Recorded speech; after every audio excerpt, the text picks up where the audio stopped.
Welcome to Onivia Highlights. These are the best highlights of today's LCK Cup 2025. Of the Galio meta.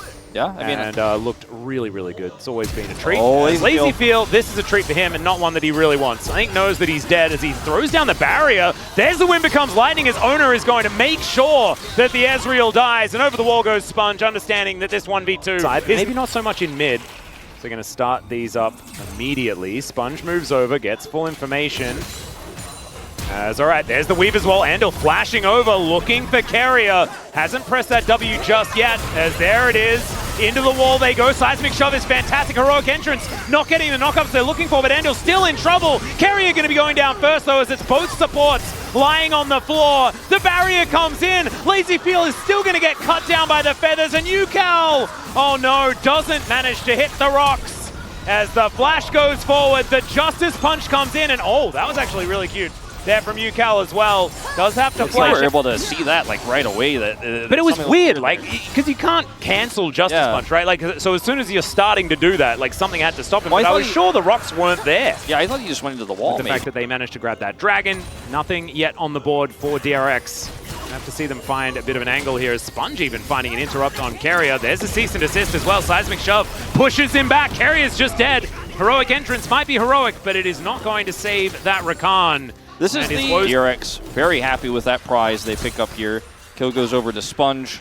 2 assists to Yucal already this game, and see what else he can get done. As Lazy Feel may be in danger. He might. There is some shock blasts coming off. Okay. Really looking forward to seeing how he's going to pilot this champ. He's already had one good fight as well, Doran. Yeah, Rich going to be like fine in the ultimate. Immediately onto Doran here, and oh, Sponge. Perfect positioning once again. Continues charging, but that's a great flash from Doran. Able to get that hammer blow back as well, and that one. So only one objective to be taken here by DRX. Critically gets that one without the smite, so has another opportunity to grab an additional. Yeah, Andal is level 6, did manage to make it there as the wall comes through. They're looking for Gumayusi. They will be giving away a few of these grubs, but Gumayusi is going to die. Does have to use all of the summoner spells, as Yucal could almost just die here, and Gumayusi will survive. T1 take 4. And they ended up giving up the grubs as well. Now Rich is isolated. Sponge comes over, does have ult flash. Yeah, let's see whether they can deny this first turret, because that'll mean feats of strength going over to T1. Faker. Let's see it. Okay, there is the public execution, and Doran will be going down first. Oh, they take their time! They take too long! And he's able to get the kill onto Rich. Sponge versus Faker here. I think it's probably still pretty good for Faker, despite the fact that he is Galio, not necessarily good at dealing with physical damage, but you know, he's just able to walk it off. Okay, well that ended up being pretty bizarre. The first turret as well, which would be feats for them. Yep, that's they won't get it. So T1 will be able to collect that one for themselves. And it's just going kind of like to protect the president. Faker with a lot of utility. Owner on a champion that can just brawl with you early on in the game. And in this composition, Doran by Rich doesn't quite connect. And now Doran's going to grab this turret as well. And man, T1 snowballing this gold lead. Yeah, almost towards the burn urn, perhaps.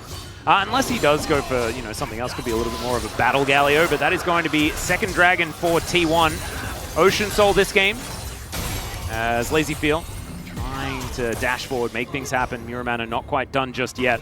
T1 have gotten basically everything but that first drag, and they're looking for more here. Yep, Owner going in. Oh, the Seismic Shove is gorgeous, but he does have that Crescent Guard. They're trying to block these dashes. The Xin Zhao goes down as Rich zoning Gumayusi out of this fight. Sponge just getting the heck out of there. Red buff will be secured here by Doran, but he might die for it. That could be a little bit of a problem. Faker able to make his way out as there's a public execution, this time onto Faker, but he creates the distance he's looking for. Featherstorm comes through from Gumayusi. He's still at full health as the heroic entrance, once again not finding a lot of value. Decent knockup. Faker is likely to go down, but he trades for Sponge. Yucal's over the wall. The Seismic Shove onto Doran. He finds the big rock carrier. Is he able to get out? The battle dance says absolutely, because he just dashes all over the place, and they don't have infinite rocks. They don't have the most steadfast presence, but they do have Rich. And let's see whether he can grab a double here. The grand entrance is decent. Seismic Shove misses.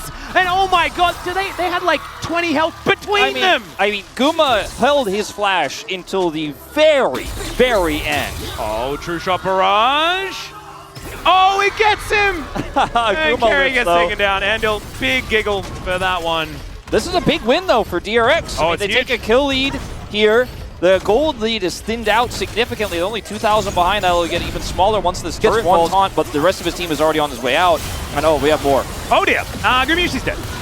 There it is. That is the cease and desist plus the seismic shove combo that we've seen. So teleport up and available. The heroic entrance also not there as teleport coming in towards his top side. And Rich is going to join, looking to try and get rid of Doran. There is still an outer turret up there. So he does have a bastion of safety he can head towards, and Ona could make this interesting.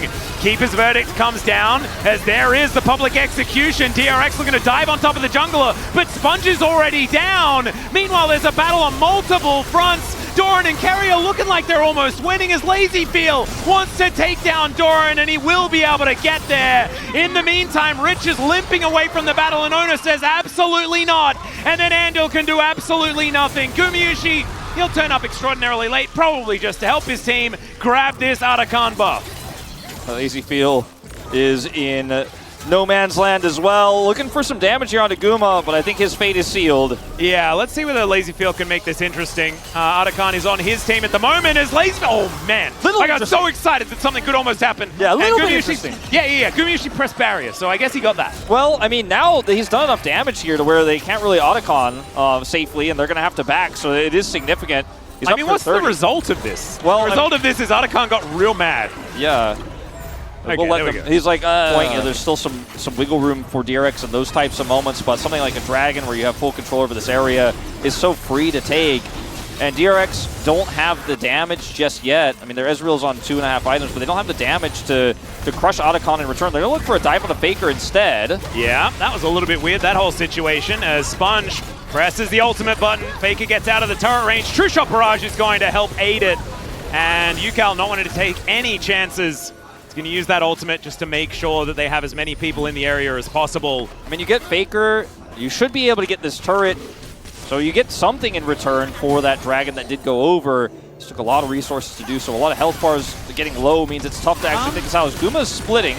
Yeah, he should be able to get this in a turret as well. Carrier is making sure that he's being as frustrating as possible as Andil finds a heroic charge. He's the only one here. Keeper's verdict comes down. There's a public execution as, of course, Ambessa can show up at a moment's notice. Doran is just so tanky, though. He gets over the wall. No one's dead quite yet, but Gumayusi is now going to turn up, and now it's Ona's turn. Oh, he gets pushed into the seismic shot, but it doesn't matter. He is so tanky, it is absurd. And Doran is still raining these shock blasts forward. I mean, tank Jace is so frustrating, man. I guess it's just a trick, man. It seems like you can kill Jace because you're used to killing Jace all the time, but you can't kill him. He used to be tank. Well, he's not that tanky, I guess, if Richard comes and kills him when he's on like 0 health. That's a lot of value from that Featherstorm as the True Shot Barrage sails by. Sponge in the back of this pit right now. Another opportunity for Yukal as the fists are doing the talking for Sponge here at this stage. Not enough dashes there, unfortunately, for Rich, who will just get pummeled by this Galio, and this game has devolved. Yeah, I mean, too bad this didn't happen just a few minutes ago. You know, like maybe like 11 minutes ago, we could have maybe had Ruinous. How long were we going to this replay? Stuff is happening live, but Guma actually gets so much value out of his ultimate, but then ultimately still goes down. Okay. All right, Gumayusi once again trying to get some value out of some stuff. Triple seismic shove, and down goes the Xayah, and it's a free ticket back to the base to spend some of that money for Sponge. Speaking of the winds of war, but a little bit late. The battle is kind of over. Now Baron is up and available. I don't know, a bit private. Yeah, I mean, they're just feeling like because they have these reses, they're going to be able to take out Baron. Still fairly greedy here from DRX. Yeah, a few things on cooldown now as Carrier is trying to battle dance around this fight.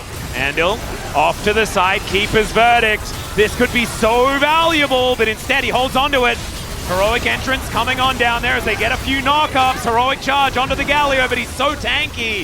As T1, the more of these send homes that they can get without losing anyone, it's very important. 100 gold going over to Faker here as Rich. I'm not sure about that one, my friend, as he's going to dash around the fight and look for an opportunity to get something done, but he is just going to die. As Doran likely to fall as well. A 1-for-1 as far as top lane is. But I think it's probably still pretty good for T1. I am once again asking teams on top of everything, but man, it's looking a little bit frightening. All right, there's a Weaver's Wall. Okay, Yukal, that is an aggressive move. The True Shot Barrage doing so much damage. Another great shove, but Andil still going to be lying on the floor. Sponge goes in. It's going to be the secure of the soul, and this heroic entrance is looking pretty good. Still Ambessa trying to get some work done. Owner is so tanky, it doesn't make any sense. The rock's not going to be enough, but LazyFeel is able to get that kill in the end. He's going to have to be a real hero now, though, because there are 3 T1 members looking for him and UCal. He's got his passive. Maybe he gets out. Yep, Grand Entrance coming down. Seismic Shove is decent as Carrier. Will he actually go down? That's the question. He's trying to back, and it looks like he will survive. LazyFeel missing a bunch of buttons, and there's a flash forward from Gumayusi. 432 gold. Lying on the floor now is LazyFeel, unfortunately. And T1, they should be able to take what they want. This doesn't feel like a pro game, Atlas. This feels, yeah, this is fast and loose. I don't even know what to analyze, you know? Lichbane. This is Battle Galio, if ever I've seen one. Sponge standing on a ward, a little bit unfortunate there as the Seismic Shove doesn't get too much value. Rock's there on the ground as Owner turns up, and he's real scary. Rich as well, sitting at 50%. Owner just trying to get himself out of there. And the dash will be denied. This steadfast presence pretty good from Andil. And what we want to see is so much more from Andil. Yeah, the Keeper's verdicts need to start landing if DRX want any hope. It's the only way they can steal away this Baron is to knock half of T1 away, but T1 are obviously also aware of it. Rich going to teleport back in. This one more reasonable. Look at the flank angle here for Carrier, though. Unseen. Oh, no. Andil's going to whiff it. They can't see the health bars as Heroic Charge might make up for it. Doran is so tanky, though. Stop engaging on this guy. As Carrier will be able to dash his way out. True Shot Barrage almost managed to steal it. Seismic Shove onto 2 again. But they've got health bars for days. They've got buffs all over the place.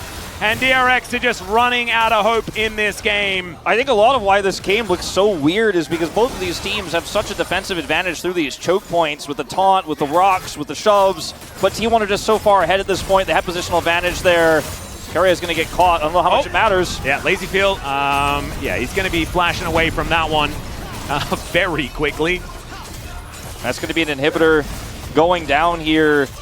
Oh, there's the flash taunt. Going to connect onto 2 of them. In goes Andil, though, to try and stop this one from happening. But LazyFeel, in the blink of an eye, he disappeared. The Ambassador as well. Sorry, Rich. But it's a gray screen for now, and it looks like T1, they may not be stopping here. They might just be finishing this game off. Their first win on red side, and a pretty good sign if you want Baron to make a comeback in terms of the battle of the groups.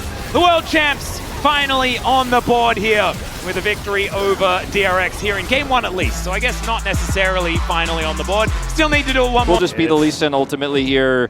And, you know, the thing is, the draft in isolation. Level 6 and we'll have a lot more power at that point in time. T1, I just feel like they spike so incredibly hard in the early game. All right, there's a flash cocoon, and that looks like first blood pretty comfortably. Valkyrie away here from LazyFeel as best he can, as Sponge Warrior Tricksters to get himself over the wall. All Owner has to do is be nearby, and they can make this play. Yep. X into the Elise with the Electrocute. UCal. Yeah, UCal looking for something here. We've seen not a lot of success for the Victor. In fact, the only... Okay, let's have a look at this. Just trying to clear out the wave as best he can is Rich. Fellow's Breath going to be necessary there, but the cocoon going to land. A lot of burst damage. There's the headshot, and boom. That's it. Carrier's going to be able to pick it up in the end as Rich. You can see, oh, he's laughing about it, but not feeling too happy about the whole situation. You could buys imagine. him some time, though, and that's all he needs. And he died again, and the turret died with him. Oh. And that's feats of strength. Oh dear. Wait. Hang on, so he didn't even teleport back. How did he get back there so quickly? Wow. Okay. So this is the second time, because you can see his ult's still on cooldown. Yeah. And he just dies. And that's just another repel. Champion ever again.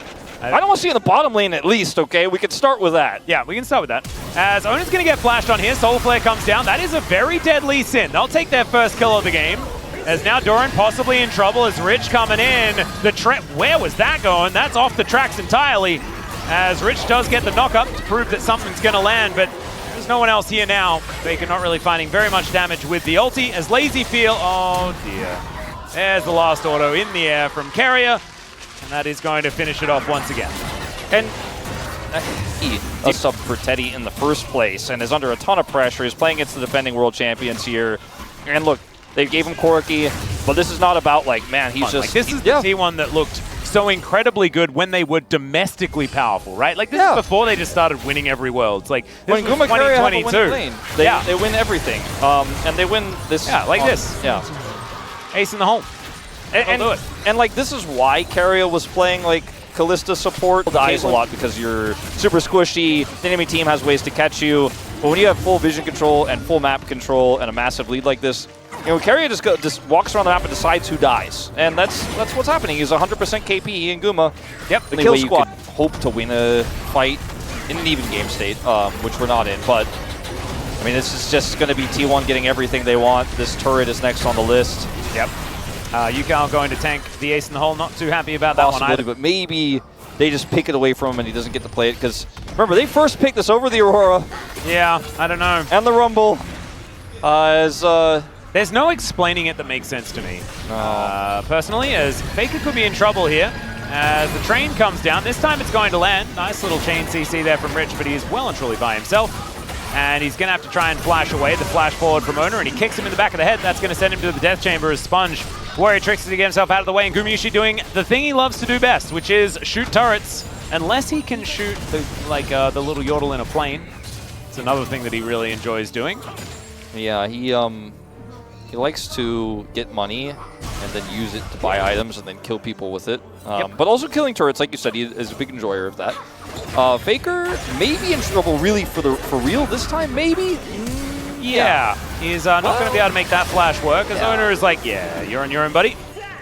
Owner's like, nah, sorry, man, that's nothing I can do. Faker for in a turret, though, Wolf. That's their due diligence to check, you know, behind them there in that brush in this case. Small victory. That's the support, by the way, versus the jungler. Carrier just half-healthing him with his Storm Surge. I thought the Ornn was the support in this game for DRX. Yeah. Or wait, maybe it's the Wukong, or maybe it's the... It could honestly be any of them at this stage. Yeah. This is a rough one, man. This is our first, like, real stomp, like... Oh! Doran's another dead! There we go. Yukao collects the second. That's three. Three of these picks they've gotten were T1 and just caught with their pants. The tier, and, Ornament's coming in, Wolf. The tier will finish stacking. True. Like, you know, earlier I wasn't sure, but I think I can confidently say he's going to finish his Muramana. And look, the slingshot will turn into a long-range gun. Yes. We'll have a third item. Oh, don't. Whoa. They made the gold draft a little bit bigger. If you couldn't see it earlier, now you can really see it in all its glory. The might of Caitlyn Guma. situation is looking pretty Caitlyn-y at this stage. You know, this is one of the first times, too, for voting for player of the match where it gets really tricky for me. Because you had a really dominant performance from Owner and Doran in game one, but like it's kind of the Guma Carrier show in this one. It's very split. I think I'm probably still on the Owner train. I think I am, too, to be honest with you, because he's had a good game here, even though it's been kind of quiet. Yeah. I feel like this is the type of series where you kind of, okay. Maybe it's not Carrier. And Carrier is going to die, but Lazyfield is in a lot of trouble. Still gets himself to relative safety. Gumayusi now in trouble. Yukao comes over. Oh, DRX, have you found an angle to get back in? Owner says no. The equalizer, not exactly the highest of value, but Yukao's the president. They have to keep that guy alive. He is all of the damage here for DRX. The Sponge diving towards Faker, trying to make me into a liar here as he is able to slam down with damage himself. Doran wanting to find an opportunity, but Yukao, too smart, able to walk out of the way of the Rumble. So, the question though is, like, can they actually get anything out of the Dragon they could potentially take after this? And yet, they don't have enough control. T1 are back on the Dragon first, as you can see in live. I don't want to break this replay down too much because we are having some action in live. Yeah, you can see Rich gonna flash towards the wall and not over it. Faker is going to be gifted the kill, I believe. There it is. As Onut once again in control of this one. We're still waiting for the Wukong to turn up as he gets into the pit. Can they deny the solar kick? Says absolutely not. Yeah, I think POM going over to Ona sounds pretty good to me, as Andal is dead. And the brief bit of DRX cool stuff comes to a close. Dragon action. Yeah, and Infernal Soul and stuff. And now Artican as well is going to be coming up here. We'll have to see how many of the turrets they're going to be able to take utilizing that team-wide GA that they'll have available. Unless it's just Baron. They could just take Baron, I guess. Yukao had a good series, you know? He did. Do they get the Baron for free as well? I think the answer is yes. At low risk with a Voracious buff. They all got wings. As Carrier is just playing Bodyguard. And it looks like, yeah, there's not going to be a whole lot of options. Control Ward in there. The trap wall set up so that T1 cannot be stopped. And yeah, they'll get the information. That's really cool. Still, the Baron is going to go down. There's nothing that they can do about it. Yeah. I don't know, I'm at a loss for this one, Atlas. Yeah, I am. Even if he dies, by the way, it's fine. It doesn't really matter. Equalizer goes down. Ucal is the target. They've decided to kill him, and thus he will die. Andal gonna go down there as well. And yep, Carrier gets to buy some items. Shirelia's going to be put together here as he gets that free trip back home. And with Ucal dead, you can see slumped back in his chair, understands that this game was well and truly on his back. And Sponge, there's an interesting little situation here as T1, they understand that it's going to be really hard to stop them from just taking what they want because they can't even die. As Ona goes in, goes back out, that is going to be inhibitor number 1 going down. Mid lane can fall swiftly afterwards. There's an inner turret still up on the bottom side, so 3 inhibs probably not going to happen here, but a dead Nexus, that's certainly on the cards. There are still minions conga lining their way in. 1 Nexus turret remains. As Andal, that Eclipse Shield not going to be enough. The train sails by without causing too much harm to anyone. And Ucal, I think, just going to park himself on the fountain because there's nothing he can do to stop the onslaught of T1. A 2-0. And Baron doubles the amount of kills their group has been able to pick up because the world champs been able to get there here in their second time of asking.